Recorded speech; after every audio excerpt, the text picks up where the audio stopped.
ആദ്യമേ തന്നെ ഈശോയ്ക്കും പരിശുദ്ധമ്മയ്ക്കും 1000 നന്ദി.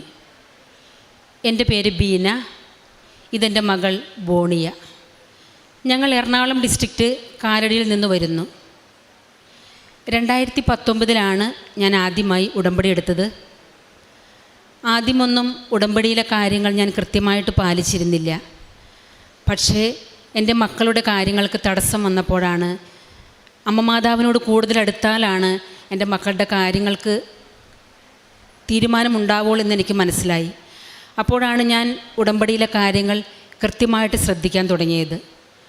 ഉടമ്പടിയിലായിരിക്കുമ്പോൾ തന്നെ എൻ്റെ ഇളയ മകൾ +2 കഴിഞ്ഞ് IELTS വേണ്ടി ട്രൈ ചെയ്തുകൊണ്ടിരിക്കുകയായിരുന്നു. ഒത്തിരിയേറെ തടസ്സങ്ങൾ നേരിട്ടു.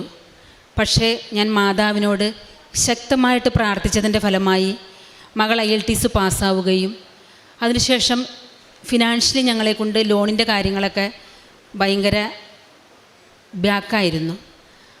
അപ്പോൾ മാതാവിനോട് ഞാൻ നിരന്തരം പ്രാർത്ഥിച്ചു കൊണ്ടിരുന്നു. 2 വർഷക്കാലം ഇളയ മകളുടെ ലോണിൻ്റെ കാര്യത്തിന് വേണ്ടി ഞങ്ങൾ നടന്നു. എവിടെ ചെന്നാലും, എന്തിന് ചെന്നാലും, ഏതിന് ചെന്നാലും തടസ്സങ്ങൾ മാത്രമേ ഞങ്ങൾക്കുണ്ടായിരുന്നുള്ളൂ. പക്ഷേ അവിടെയൊക്കെ മാതാവിൻ്റെ സാന്നിധ്യം, മാതാവിനോട് പ്രാർത്ഥിച്ചതിൻ്റെ ഫലമായിട്ട് അവളുടെ ലോൺ ശരിയായി, അവൾ IELTS പാസ്സായി. ഇന്നിപ്പോൾ അവൾ ഓസ്ട്രേലിയയിൽ പഠിച്ചുകൊണ്ടിരിക്കുകയാണ്. മെഡിസിന് മുമ്പുള്ള പ്രീ മെഡിസിൻ ചെയ്തുകൊണ്ടിരിക്കുകയാണ് എൻ്റെ ഇളയ മകൾ. ഇതെൻ്റെ മൂത്ത മകളാണ്.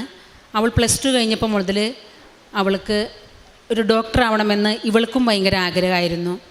പക്ഷേ ഈ പറഞ്ഞ പോലെ ഫിനാൻഷ്യലി ഞങ്ങളെക്കൊണ്ട് ഒട്ടും MBBS എന്ന ഒരു എഡ്യൂക്കേഷനിലേക്ക് നീങ്ങാൻ ഞങ്ങളുടെ ഫാമിലി ഒട്ടും യോഗ്യതയില്ലായിരുന്നു. പക്ഷേ അവളുടെ ഏറ്റവും അടുത്ത ആഗ്രഹമായിരുന്നു എനിക്കൊരു ഡോക്ടർ ആവണം. +2 കഴിഞ്ഞ് ഞങ്ങൾ മെഡിക്കൽ റിലേറ്റഡ് ആയിട്ടുള്ളൊരു കോഴ്സിന് ചേർത്തു. അതിനുശേഷം അവൾ പറഞ്ഞു, മമ്മി പപ്പ എനിക്ക് ഡോക്ടർ ആവണം, എനിക്ക് MBBS പഠിച്ചേ പറ്റൂ. പക്ഷേ ഞങ്ങളുടെ മുമ്പിൽ ഒരു ഓപ്ഷനും ഉണ്ടായിരുന്നില്ല.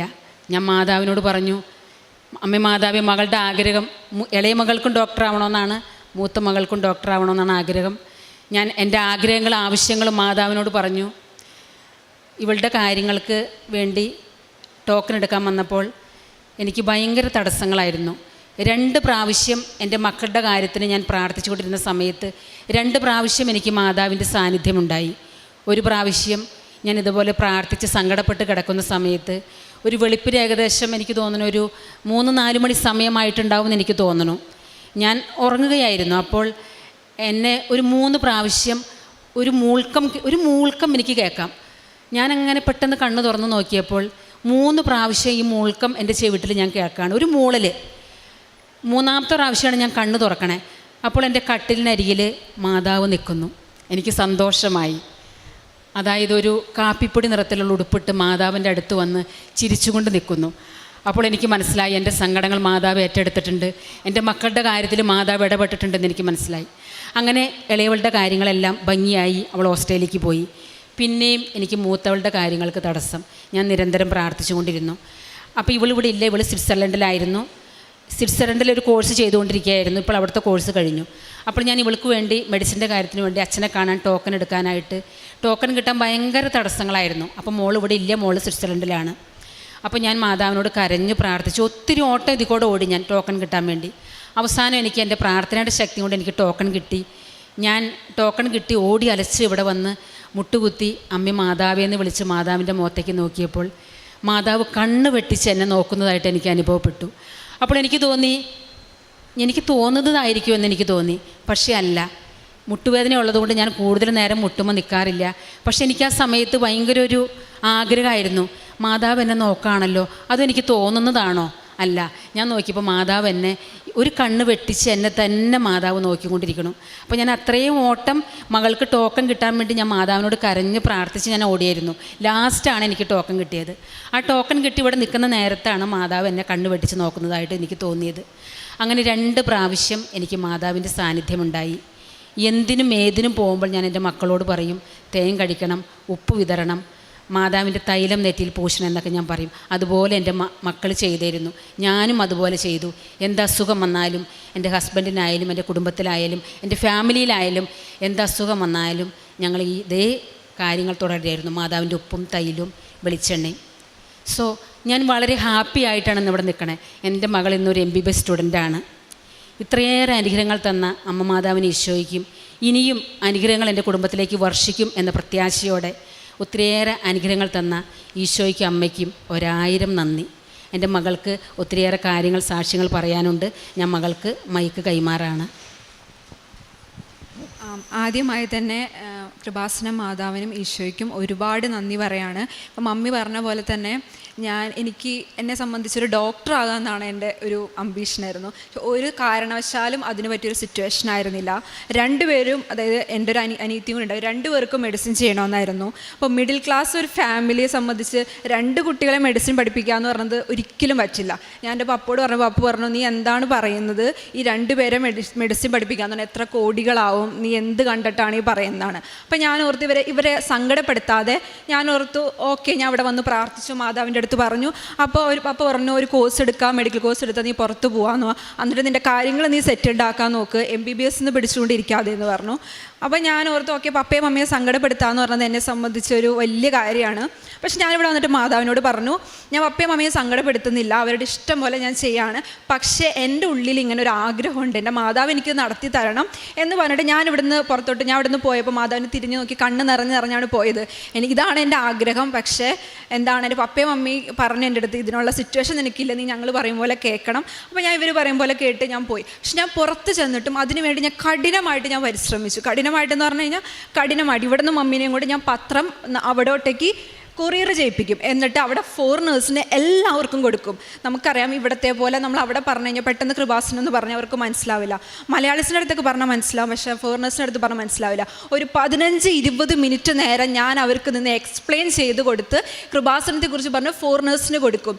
ഞാൻ അങ്ങനെ പാർട്ട് ടൈം വർക്ക് ഒക്കെ നൈറ്റ് ചെയ്യും. അത് കഴിഞ്ഞിട്ട് ഞാൻ പള്ളിയിലും പോയിട്ട് പത്രവിതരണം കൊടുത്തിട്ട് ആണ് ഞാൻ ഉറങ്ങിയിട്ട് പിന്നെ ക്ലാസ്സിന് പോകും. അങ്ങനെ ഭയങ്കര ടൈറ്റായിട്ടുള്ളൊരു ഇതായിരുന്നു. അപ്പോൾ എൻ്റെ ഫ്രണ്ട്സൊക്കെ ചോദിക്കും, നീ ഒരു MBBS വേണ്ടിയാണോ നീ ഇങ്ങനെ കിടന്നതാക്കണേ, നീ ഇപ്പോൾ ഒരു നല്ല കോഴ്സിലാണ് നിൽക്കുന്നത്, അത് പഠിച്ചിട്ട് നിനക്ക് PR കൊടുത്ത് നിനക്ക് സെറ്റിൽഡ് ആവാം, നീ എന്തിനാണ് MBBS വേണ്ടി ഇങ്ങനെ നടന്നു പത്രങ്ങൾ കൊടുക്കുന്ന, മാതാവിൻ്റെ കാര്യങ്ങൾ പറഞ്ഞുകൊണ്ട് നടക്കുന്ന എൻ്റെ ഫ്രണ്ട്സ് തന്നെ എന്നെ കളിയാക്കി. കുറച്ചൊന്ന് പപ്പ തന്നെ എന്നോട് ചോദിക്കാൻ തുടങ്ങി, മതി, നീ നിർത്ത് MBBS, നീ ഓൾറെഡി നീ പുറത്താണ്, നീ നിൻ്റെ കാര്യങ്ങൾ പ്രൊസീഡ് ചെയ്യാൻ നോക്ക്. പക്ഷെ ഞാൻ മാതാവിൻ്റെ അടുത്ത് കരഞ്ഞു പ്രാർത്ഥിച്ചു. മാതാവ്, എനിക്കറിയാൻ വളരെ ഫിനാൻഷ്യലി 2 കുട്ടികളെ MBBS പഠിപ്പിക്കാനുള്ള ഒരു സിറ്റുവേഷൻ ഇല്ല ഇപ്പോൾ വീട്ടിൽ. പക്ഷേ എനിക്കറിയാൻ പാടില്ല ഞാൻ എങ്ങനെയാണ് ഒരു MBBS സ്റ്റുഡൻ്റ് ആയെന്ന്. മാതാവ് ഓരോ സ്ഥലത്ത് എനിക്ക് പോയി പ്രവർത്തിച്ചു. ഞാൻ ഒന്നും ചെയ്തിട്ടില്ല.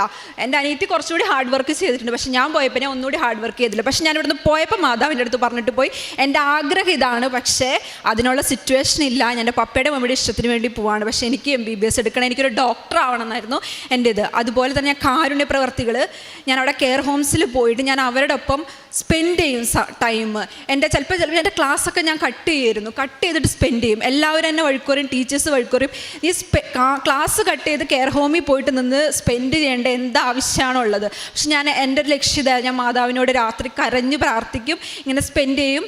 അത് കഴിഞ്ഞ് ഞാൻ ഓട്ടോമാറ്റിക്കലി കുറച്ച് കഴിഞ്ഞപ്പോൾ എനിക്കെന്നെ മടുപ്പ് തോന്നി, എന്താണിത് കിട്ടുന്നില്ല, എക്സാംസുകൾ എഴുതുന്നു, എൻട്രൻസുകൾ എഴുതുന്നു, 1-2 മാർക്കിന് പോവും, വീണ്ടും എഴുതുന്നു, വീണ്ടും പോകും, ഞാൻ തന്നെ ബാക്കോട്ട് വരാൻ തുടങ്ങി. പക്ഷേ അറിയില്ല, പക്ഷെ മാതാവ് എനിക്ക് തോന്നുന്നു അപ്പോഴാണ് എൻ്റെ സമയം, ഇപ്പോഴായിരുന്നില്ല. ഞാൻ പറഞ്ഞത് ഇപ്പോഴാണ് എൻ്റെ സമയം, അപ്പോഴായിരുന്നില്ല. അപ്പോൾ മാതാവ് അത് കറക്റ്റായിട്ട് പ്രവർത്തിച്ച് എനിക്ക് എൻ്റെ കോളേജിൽ നിന്ന്, ഞാൻ കുറച്ച് മുമ്പ് ഇതായിരുന്നു, എൻ്റെ അടുത്ത് അവർക്ക് എക്സാം എഴുതാൻ പറഞ്ഞു.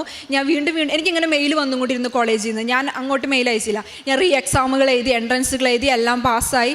ഞാൻ MBBS കയറി. ഞാൻ ഒരു MBBS സ്റ്റുഡൻ്റാണ്. 2 പേര് MBBS, ഇപ്പോൾ ഞങ്ങളുടെ അയൽവാസികളോടും എല്ലാവരോടും പറഞ്ഞു, 2 പേര് MBBS പഠിപ്പിക്കാനുള്ള ഫിനാൻഷ്യൽ ബാക്ക്ഗ്രൗണ്ട് എവിടെ നിന്നാണെന്ന് ചോദിക്കും. പക്ഷേ ഇപ്പോഴും എനിക്കറിയില്ല, ഞാൻ MBBS സ്റ്റുഡൻ്റാണ്, ഞാൻ പഠിക്കുന്നു. അപ്പോൾ എൻ്റെ കൈകളിലൂടെ ഒരുപാട് പേരെ ശുശ്രൂഷിക്കാനും ഭാവിയിലൊരു നല്ല ഡോക്ടറായിട്ട് മാതാവിൻ്റെ മുന്നിൽ വന്ന് ഇനിയും സാക്ഷ്യങ്ങൾ പറയാനുള്ള എല്ലാ അനുഗ്രഹങ്ങളും എനിക്ക് തരട്ടെ എന്ന് ഞാൻ പ്രാർത്ഥിക്കുകയാണ്. ഇത്ര അനുഗ്രഹങ്ങൾ എനിക്ക് തന്ന കൃപാസന മാതാവിനും ഈശോയ്ക്കും ഒരുപാട് നന്ദി.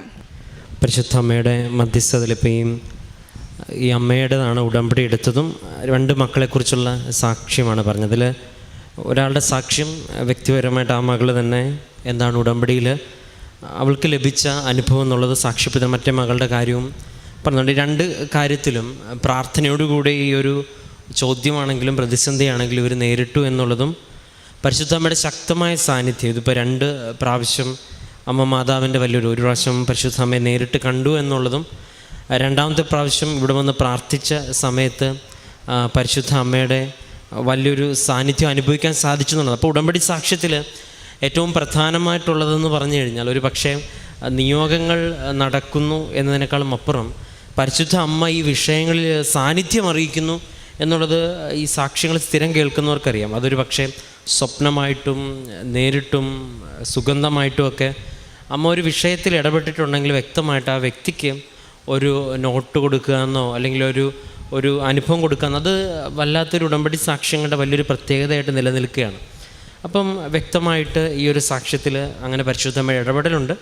അതിന് തത്തുല്യമായിട്ട് അവരുടെ കുടുംബത്തിലും ജീവിത സാഹചര്യങ്ങളിലും മാറ്റമുണ്ട്. അപ്പം ആ മകൾ വ്യക്തമായിട്ട് പറയുന്നത് ഉടമ്പടി എടുത്ത കാര്യങ്ങൾ ചെയ്യുവാനായിട്ടുള്ള ശക്തമായൊരു തീവ്രതയും പരിശ്രമവും ആ മകളുടെ ഭാഗത്തുനിന്നുണ്ട്. കാരണം അവൾ പറഞ്ഞു, ആയിരിക്കുന്ന സാഹചര്യം അത്രയും കൺഡ്യൂസീവായിട്ടൊരു അറ്റ്മോസ്ഫിയർ അല്ല. അങ്ങനെ ഒരു സ്ഥലത്ത് ഇത് ന്യൂസ് പേപ്പർ കൊടുക്കുന്നത് മാത്രമല്ല, എന്ത് ചെയ്യാനാണെങ്കിലും ഒരു എക്സ്ട്രാ ഒരു സീൽ ഉള്ളിലില്ല എങ്കിൽ പറ്റില്ല എന്നുള്ളൊരു സാഹചര്യത്തിൽ ഒരുപക്ഷെ അമ്മയുടെ ഡിറക്ഷൻസും ഉടമ്പടിയിൽ ആ മകൾക്കറിയാവുന്ന ബോധ്യവും അല്ലെങ്കിൽ അങ്ങോട്ട് പോകുന്നതിന് മുമ്പ് പരിശുദ്ധമ്മയോട് പ്രാർത്ഥിച്ചൊരു അറിവും വെച്ചിട്ട് വ്യക്തമായിട്ടുള്ള തൻ്റെ വ്യക്തിപരമായ പ്രയോറിറ്റികളും എല്ലാം ഒരുപക്ഷെ ഉടമ്പടിയുടെ കാര്യങ്ങൾ ചെയ്യുവാനായിട്ടൊക്കെ ആയിട്ട് മാറ്റി ചെയ്യുന്നതും പ്രാർത്ഥിക്കുന്നതും ഒക്കെ വ്യക്തമായിട്ട് നമ്മൾ പറയുന്നുണ്ട്. അപ്പം ഒരു 20 മിനിറ്റോളം ഒരു വ്യക്തിക്ക് ഒരു ന്യൂസ് പേപ്പർ കൊടുക്കാനായിട്ട് ഒരാൾ സ്പെൻഡ് ചെയ്യുമ്പം അത്രത്തോളം പറയാനായിട്ട് അറിയാതിരിക്കണം, അല്ലെങ്കിൽ പറയാനുള്ള അനുഭവങ്ങൾ. അപ്പോൾ അത്രത്തോളം ഒരു പ്രാധാന്യത്തോടെയാണ് ഉടമ്പടിയിൽ ജീവിച്ചതെന്നുള്ളൂ. അതിനുള്ള അനുഭവമായിട്ട് ഈ ആൾത്താരിൽ തിരികെ വരാനായിട്ട് ദൈവം അനുവദിച്ചു എന്നുള്ളതാണ്. നമ്മളെ സംബന്ധിച്ചുള്ള ഒരുപാട് മാതാപിതാക്കളും മക്കളുമായിട്ട് ഈ ആൾത്താരിൽ വരുന്നത് ഒരുപക്ഷെ പരിശുദ്ധ അമ്മയുടെ വലിയൊരു പദ്ധതി പ്രകാരമാണ്. ഇപ്പം മക്കൾക്കൊക്കെയും ഇങ്ങനൊരു അനുഭവം, അവരെവിടെയായിരുന്നാലും ഇങ്ങനെ വിശ്വാസത്തിൽ അനുഭവമുള്ള ഒരാളായിട്ട് മാറിക്കഴിഞ്ഞാൽ പിന്നെ ജീവിതത്തിൽ ഒരിക്കലും ദൈവത്തിൻ്റെ സാന്നിധ്യത്തിൽ നിന്ന് അകന്നാലും വേഗം തിരിച്ചു വരാനുള്ള ഒരു ആകർഷണം കൂടും എന്നുള്ളതാണ്. ഇപ്പോൾ ഈ മകൾ സാക്ഷ്യത്തിൽ പറഞ്ഞത്, ചില സമയങ്ങളിൽ ഒരു തീക്ഷ്ണത കുറയുന്നുണ്ടെങ്കിൽ വീണ്ടും മാതാവിനെ അപ്പോൾ ഈ ഒരു അനുഭവത്തിലേക്ക് എത്തിച്ചേരുവാനായിട്ട് ഈ പ്രാർത്ഥന സഹായിക്കുന്നു. അല്ലെങ്കിൽ പരിശുദ്ധ അമ്മ ശക്തമായിട്ട് ഈ പ്രാർത്ഥനയോടൊപ്പം സഞ്ചരിക്കുന്നു. എല്ലാത്തിനെയും പ്രതി നമുക്ക് കരങ്ങളടിച്ച് ദൈവത്തിൻ്റെ നാമം മഹത്വപ്പെടുത്താം. അത്യപൂർവ ദൈവാനുഭവങ്ങൾ ഇനി നിങ്ങൾക്കും സ്വന്തം. ഈ യൂട്യൂബ് ചാനൽ ഇതുവരെ സബ്സ്ക്രൈബ് ചെയ്തിട്ടില്ലെങ്കിൽ ഇപ്പോൾ തന്നെ സബ്സ്ക്രൈബ് ചെയ്യുക. ഈ വീഡിയോ ഇപ്പോൾ തന്നെ നിങ്ങളുടെ സുഹൃത്തുക്കൾക്ക് ഷെയർ ചെയ്തുകൊണ്ട് കർത്താവിൻ്റെ പ്രേക്ഷിതരാകുക.